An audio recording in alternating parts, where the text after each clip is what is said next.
In an unremarkable room, in a nondescript building, a man sat working on very nondescript theories. The man was surrounded by bright chemicals in bottles and flasks, charts and gauges, and piles of books like battlements around him. He propped them open on each other. He cross-referred them, seeming to read several at the same time. He pondered, made notes, crossed the notes out, went hunting for facts of history, chemistry, and geography. He was quiet, but for the scuttling of his pen and his occasional murmurs of revelation. He was obviously working on something very difficult. From his mutters and the exclamation marks he scrawled, though, he was slowly making progress. The man had traveled a very long way to do the work he was doing. He was so engrossed, it took him a long time to notice that the light around him was fading unnaturally fast. Some sort of darkness was closing in on the windows. Some sort of silence. More than the absence of noise, the presence of predatory quiet was settling around him.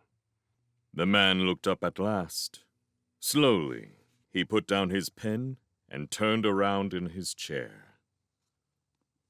"Hello?" he said.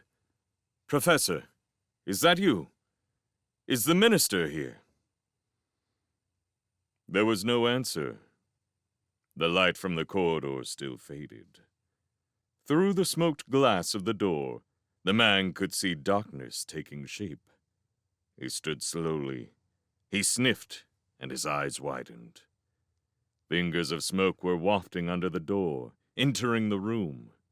They uncoiled from the crack-like feelers. "So," the man whispered. "So it's you."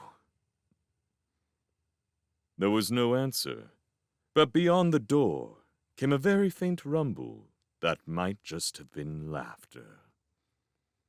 The man swallowed and stepped back, but he set his face. He watched as the smoke came more thickly around the edges of the door, eddying toward him. He reached for his notes. He moved quickly, dragging a chair as quietly as he could into place below a high ventilation duct.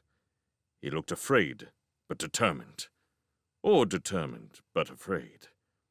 The smoke kept coming. Before he had a chance to climb, there was another rumble-laugh noise. The man faced the door.